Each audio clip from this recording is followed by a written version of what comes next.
Read out loud articles has no affiliation with this article. Article: What it means to understand Bruce Lee. Written by Danny Chow, June 22nd, 2020.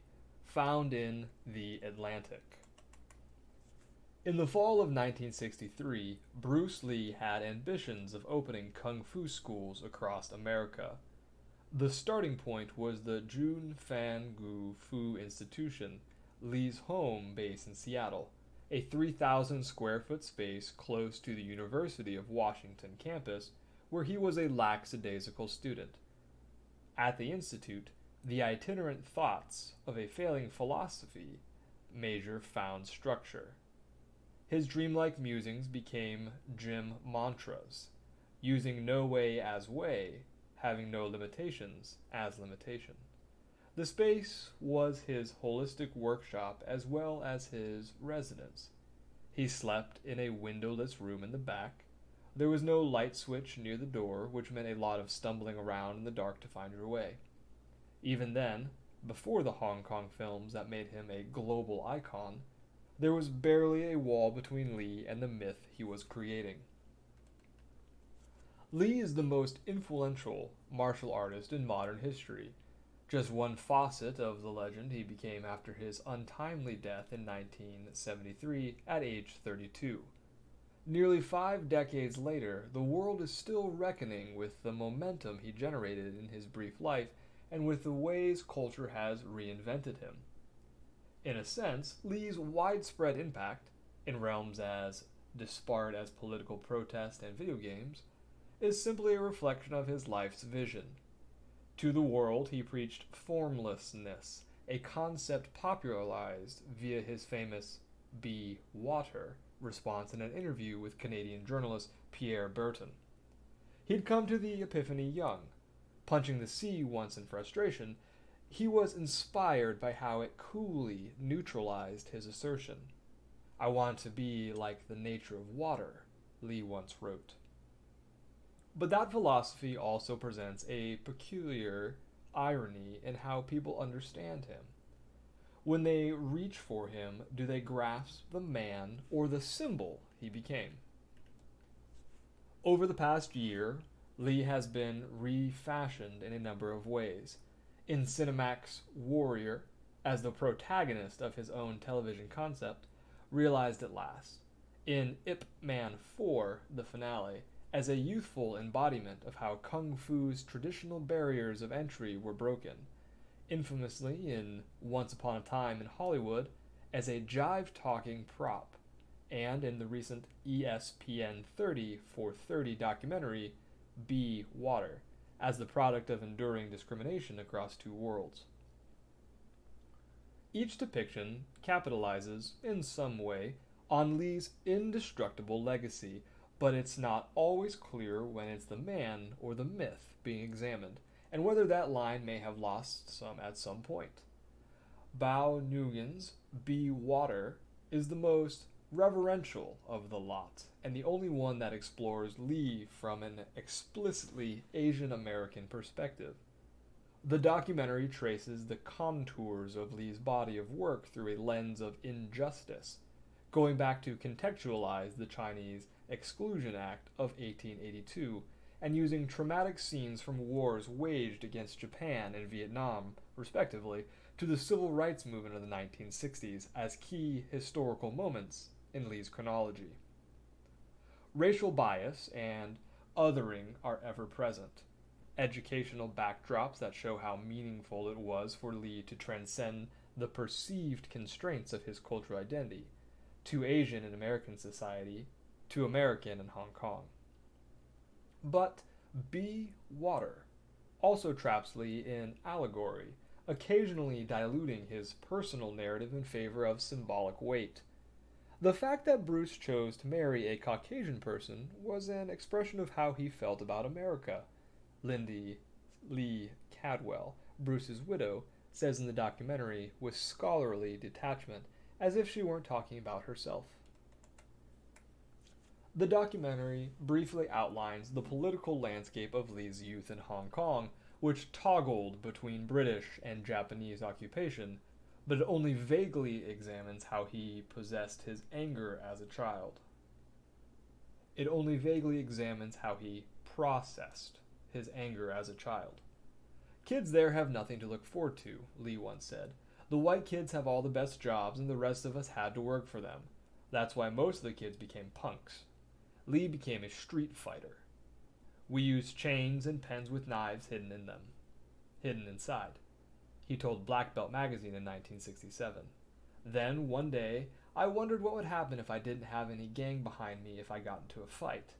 I only took up kung fu when I began to feel insecure. Before finding the way of no way, he was wayward. B. Water left me wondering about other, more granular details of Lee's story. The documentary touches on his talents as a dancer. His former girlfriend, Amy Sanbo, calls him a kinetic genius in it, and Lee's mastery of cha-cha is well cited. But one would have to dig through comprehensive biographies, such as Matthew Pauly's 2018 book, Bruce Lee, A Life, to learn that he was taught by a Filipino woman who ran a dance studio in the Hong Kong nightlife district of Kowloon. Or that he won a cha-cha championship at 18 by dancing with his 10-year-old brother, Robert, as a way to sidestep any retribution from picking only one of his romantic interests as a partner. Without cha-cha, his form of martial arts may not have resonated as much as it did in the States, where his parents forced him to move in response to his repeated delinquencies. According to Pauly, Lee wanted to take up Northern-style kung fu, known for its airborne theatrics, in an attempt to appeal to a broader Western audience. Lee sought guidance from Master Shi Han Sang, who accepted the request on the condition that Lee would teach him how to dance. But even the smaller details of Lee's life can be woven into his myth. It's impossible not to see in his inclusive style as an educator a response to the discrimination he'd faced when first seeking to learn kung fu from the master Yip Man, which the school's other students protested because of his mother's Eurasian ancestry, or to the breadth of his mentors he had across martial arts and dance. His very first kung fu student in the U.S. was Jesse Glover, a black judo practitioner whose personal experience with police brutality had catalyzed his devotion to martial arts.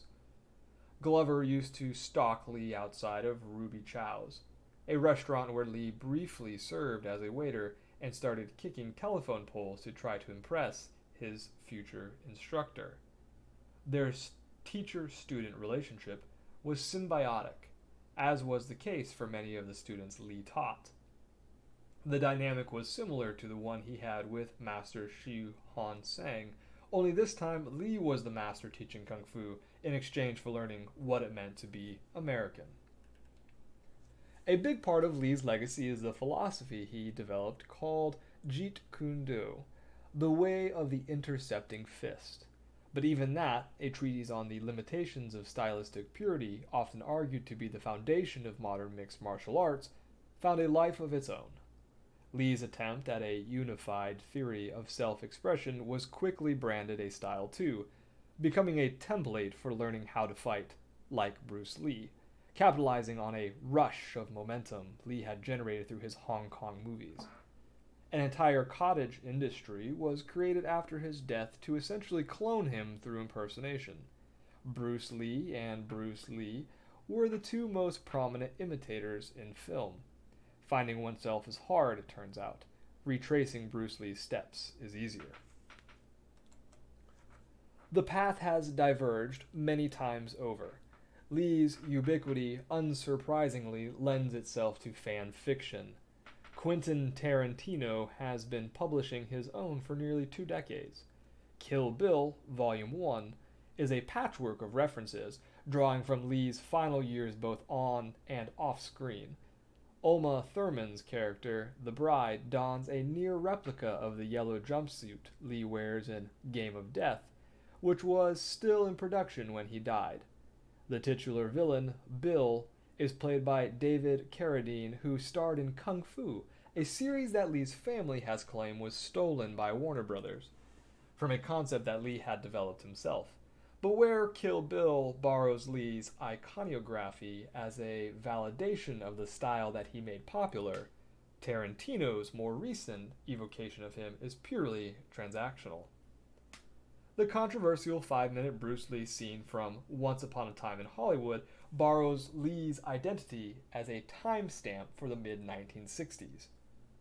During a break on the set of The Green Hornet, the short-lived 1966 TV action series that the real-life Lee starred in, a haughty Lee, played by Mike Mao, riffs on Muhammad Ali's style and notes similarities to his own. A crew member asks a hypothetical. If you fought him, who would win? Lee dodges the question, but he's pressed. What would happen? I'd make him a cripple, he responds. The real Lee pored over Ali's philosophies and analyzed his matches down to every punch. Be Water includes a frame-by-frame stylistic comparison to show how much Lee learned from Ali, as if it were a direct response to Tarantino at the behest of Lee's estate. Cliff, the Green Beret, who turned stunt actor played by Brad Pitt, cracks up at the notion of Lee defeating Ali in a fight. The two spar. Lee knocks Cliff off his feet first, then Cliff tosses Lee into a prop automobile, leaving a dent. The two seem equally matched, but they are not. Cliff is a main character in the story. Lee is a device set up to calibrate Cliff's strength. In response to backlash regarding the scene, Tarantino said, "If you ask me the question, who would win in a fight, Bruce Lee or Dracula, it's the same question. It's a fictional character. If I say Cliff can beat Bruce Lee up, he's a fictional character, so he could beat Bruce Lee up. However, by transposing Lee's actual arc and likeness to this story, Tarantino directly summons the Lee mythology the way he would a work of public domain. Within the scope of the movie, Lee is almost as fictional as Cliff is. But not all of Lee's recent incarnations over-index on his mythology. A month before Once Upon a Time was released in 2019, a sign was spotted at a pro-democracy protest in Hong Kong.